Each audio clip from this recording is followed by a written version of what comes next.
such is life. Sometimes you're on top of, sometimes you're on top of the hill, and sometimes you get your ass kicked. Tonight's one of those. So we gotta go back to the drawing board and see how we can get better, see how we can scheme better, see how we can make adjustments on the fly. I mean, cause we never had a chance just because we didn't make any adjustments on the sideline or when we had time to. When you say you didn't make adjustments on the sideline, is that just because the offense didn't have to feel so fast? We didn't make adjustments, as in they kept on scoring.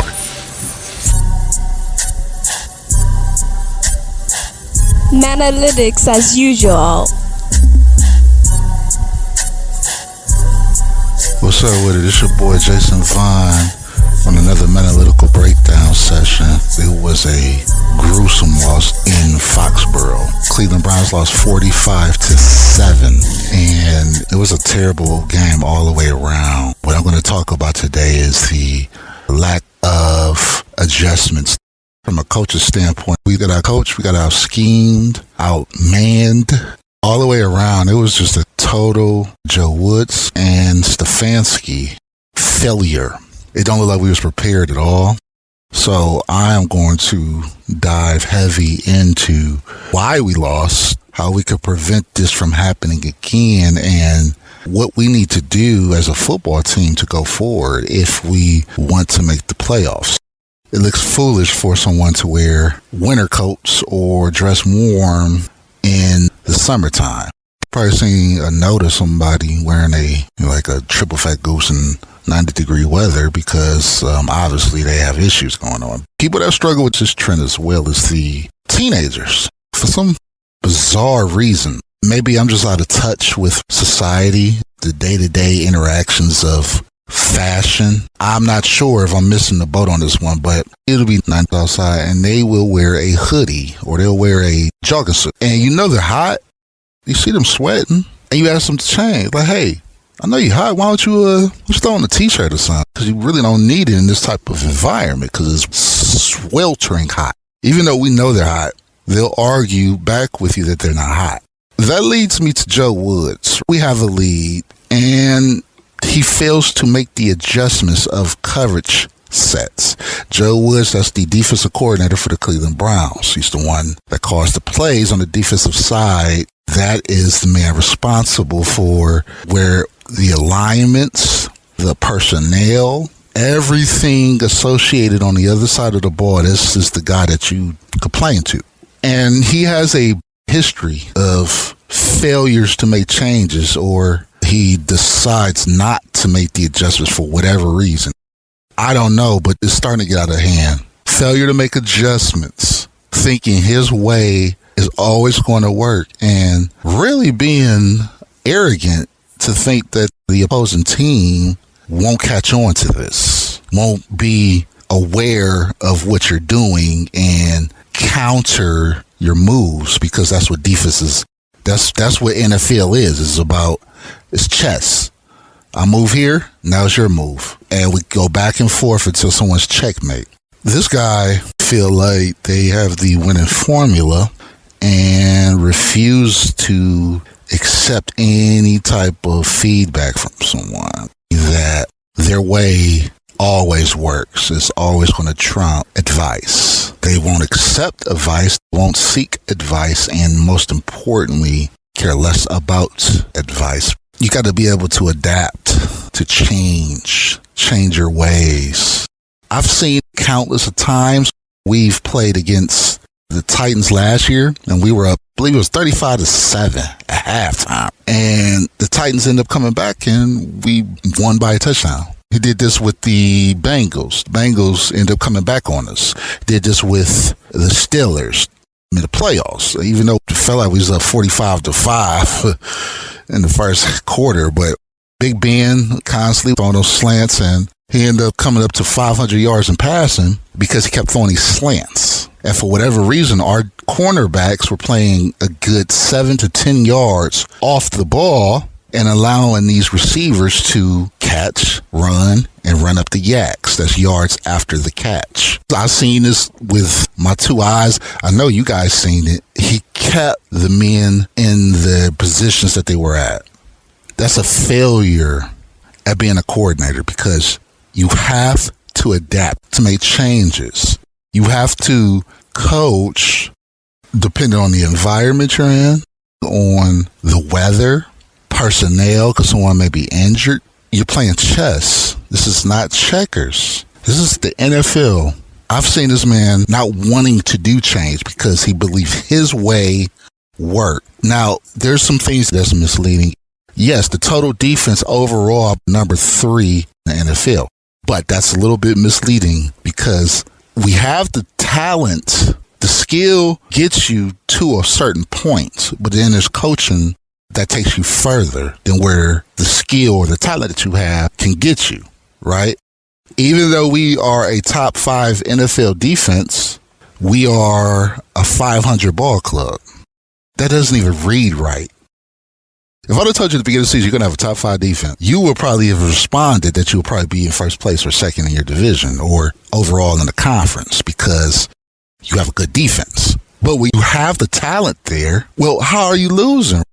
If you're looking at the numbers, how? Like, help me understand how the numbers say one thing and everyone says numbers don't lie, but our record, like Bill Parcells said, you are what your record says you are. So how are these two things not correlating with each other? It just doesn't add up.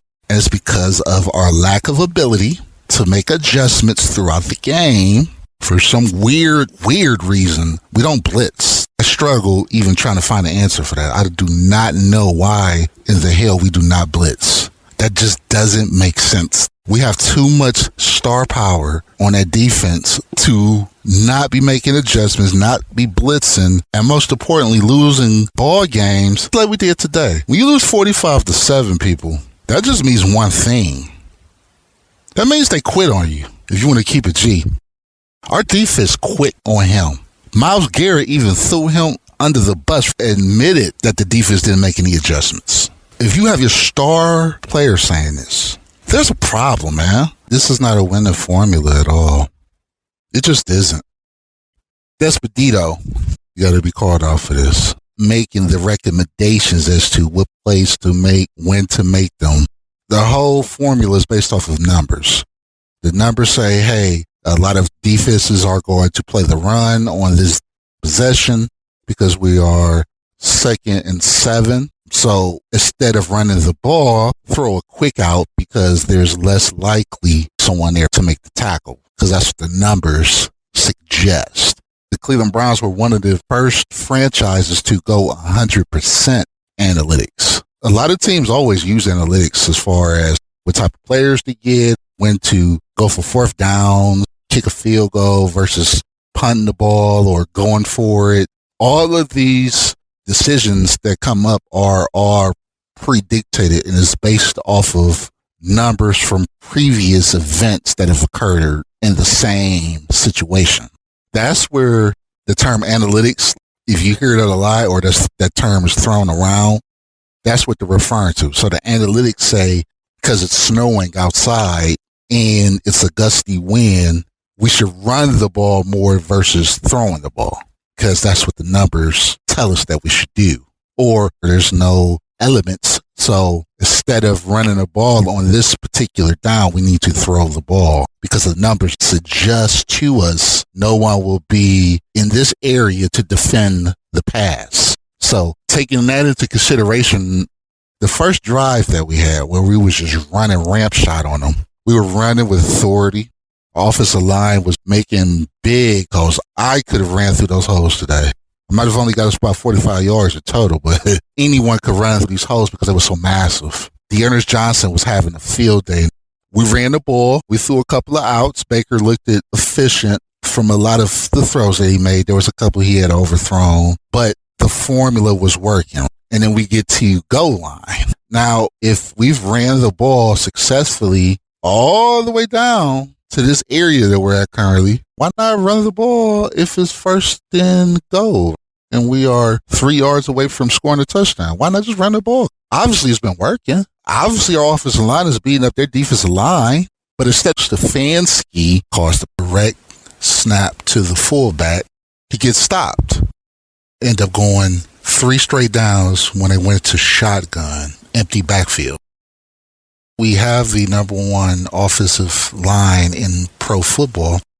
So the fact that you don't run the ball when opportunities present themselves leads me to a bigger issue, which is Stefanski always thinks he's the smartest man in the room, it seems. Just by the way he calls his plays, he overthinks situations where all you really have to do is just be simplified as possible. These shotgun, empty backfield situations is real mind-boggling to me.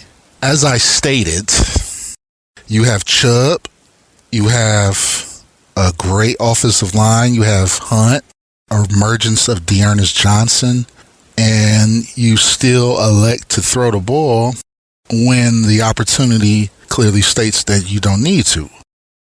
Now, conspiracy theorists would indicate that is Stefanski really doing this because the limitations of Baker Mayfield prevents Stefanski from being able to open up the playbook and run it the way he wants it to be ran.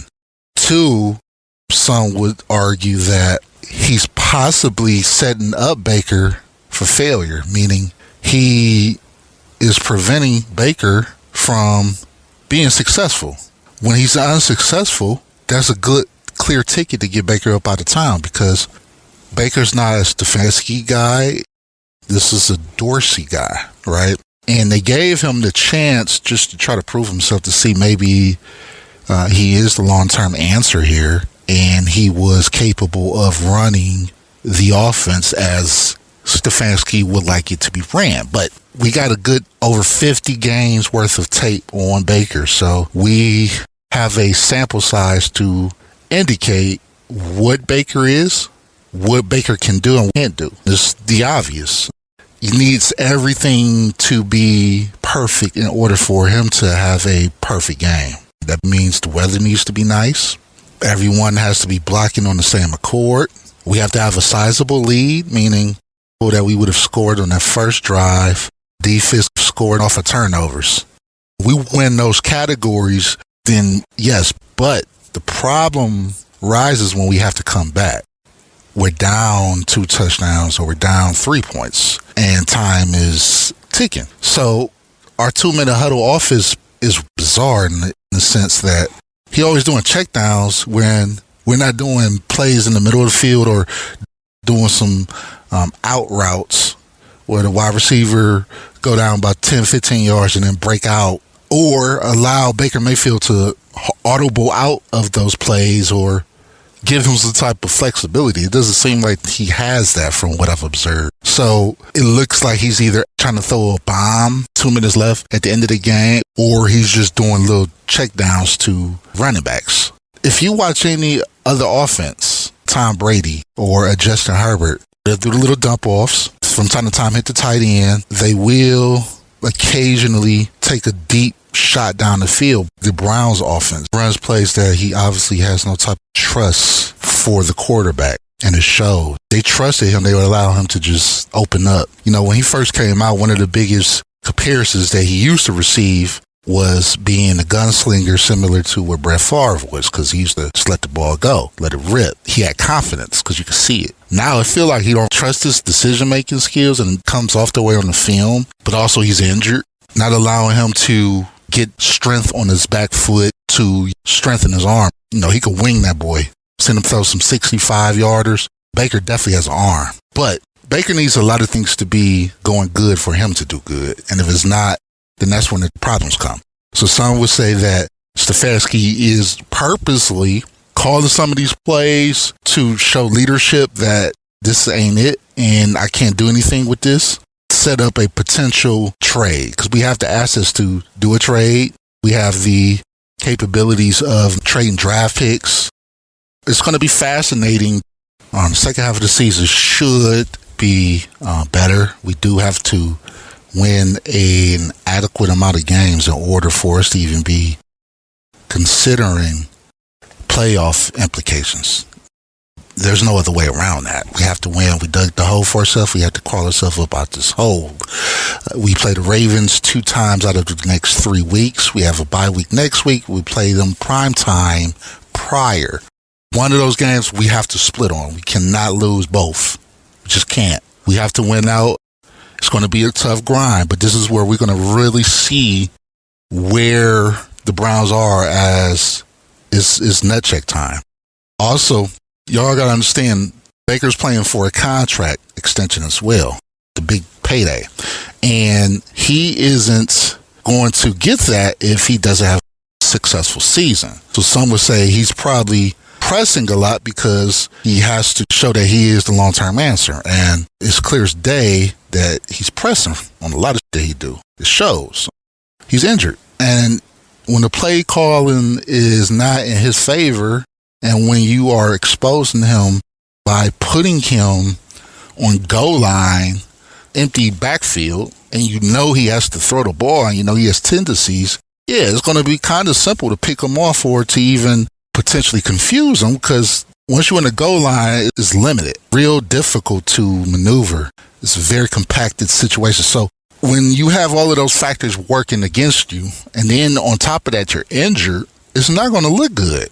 You would think coaching would know this. An important element of coaching is you want your guys to succeed. Most importantly, put them in a position to win, to not be exposed. And it's obvious that either A, Stefanski thinks he's smarter than everybody in the room and stubborn to change and will not accept making a change, or B, he's trying to expose Baker and get him up out of town. It just ain't really adding up to me, man. It's something that I'm really going to keep reviewing the film on and try to get a better answer, because the film is showing me we should be a lot further ahead than where we're at, and we're not.